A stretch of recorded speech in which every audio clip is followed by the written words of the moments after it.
O segundo tema desta noite, após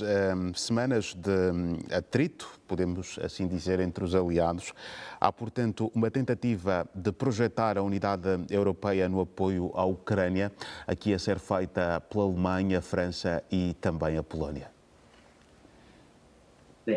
A posição, este encontro de Paris, aliás, de Berlim hoje, é mais uma tentativa do governo francês de tentar convencer o governo alemão de entrar na lógica do envio de forças militares, de soldados da NATO para o território ucraniano, ou portá-los para o território ucraniano. Como se sabe, o chanceler alemão não é ainda de acordo com o envio desses mísseis, porque na sua ótica pode contribuir no aumento da escalada militar e até levar a que os militares alemães possam participar deste conflito. O presidente francês é de ideia contrária, mesmo se a Alemanha é o país europeu que mais contribui militarmente e humanitariamente para a causa ucraniana. O presidente francês é mais a favor de uma leitura, digamos assim, quase que geopolítica, entende que a derrota da Ucrânia é uma derrota de todo o espaço europeu, pode colocar em perigo a segurança europeia e pretende quase que antecipar-se a uma eventual vitória da Rússia na sua intervenção militar na Ucrânia. Mas esta sua pretensão de levar os militares da NATO para a Ucrânia, para combater naquele território ucraniano, eventualmente depois também, em função da evolução do conflito, irem para o território da Rússia, não colhe todo o consenso de todos os países europeus. Por exemplo, hoje, o ministro italiano das Relações Exteriores disse que a Itália não vai participar do eventual envio de tropas para a Ucrânia, porque, na sua ótica, levaria para uma terceira guerra mundial, e, como nós temos vindo a dizer, seria um conflito militar de natureza nuclear. Ora, as pretensões da França também podem ter um calculismo de vários, digamos assim, de um nível diferente ao que acabamos de mencionar, pode estar ligado à pretensão de se elevar a uma posição de quase Estado alternativo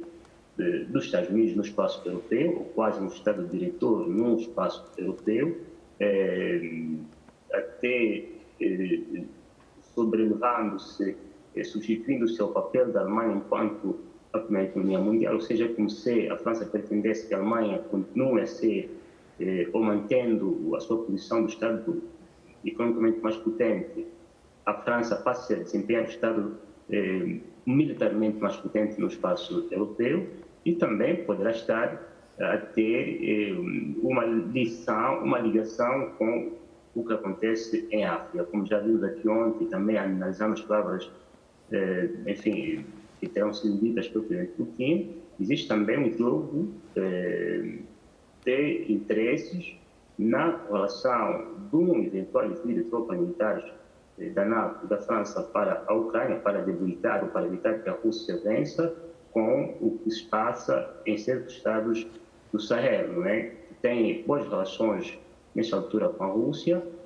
que depende militarmente ou securitarmente da Rússia, num espaço que a França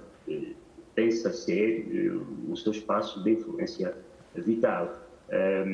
Se imaginemos a França conseguir separar a Rússia na Ucrânia, também não há certeza de que essas revoluções populares nesses países pararia de acontecer ou se levaria ao fim dos regimes militares, digamos assim, nos países como Burkina Faso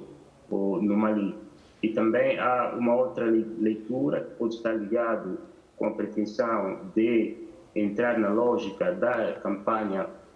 para as eleições legislativas europeias, que vão acontecer em junho. Eventualmente, os partidos de centro-esquerda ou centro-direita quererão ter o predomínio sobre os partidos conservadores de direita para que possam ter a condução do Parlamento Europeu nas próximas eleições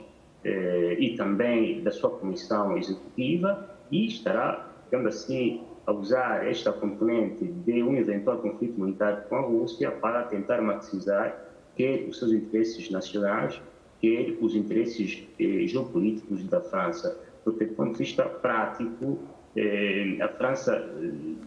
muito raramente enviaria tropas para a Ucrânia, sabendo que estariam os militares a se envolver num conflito direto, sem ter o apoio dos outros países europeus, porque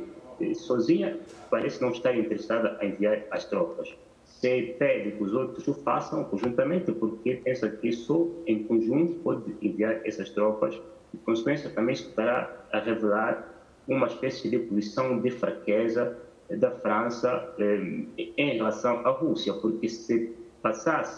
assumisse uma posição de poderio, de quase estado de potência, poderia decidir enviar as tropas francesas de forma unilateral para o campo de batalha da Ucrânia, não é? E não condicionar este envio ou condicionar, digamos assim, enfim, a deslocação dos equipamentos militares e de soldados para o território francês, a participação dos outros Estados da NATO, mesmo sabendo que não há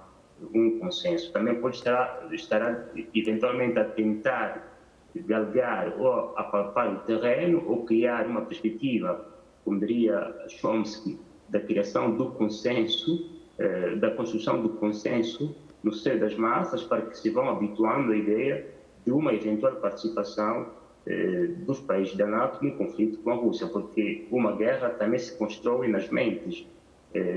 das pessoas, né? Se há um presidente que vai recorrentemente dizendo que tem que se enviar as tropas da NATO para a Ucrânia, é porque quer passar uma mensagem para o resto dos países europeus, para as suas sociedades, de que devem estar prontas para uma eventualidade de um conflito militar com a Rússia. Mas se isto acontecer, também não há, como dizemos sempre, garantias de sucesso, porque se fosse uma guerra convencional, onde os militares têm um papel importante, como aconteceu nas guerras do século XX, aí sim se poderia dizer que o sucesso estava garantido. Mas hoje estamos numa lógica de guerras quase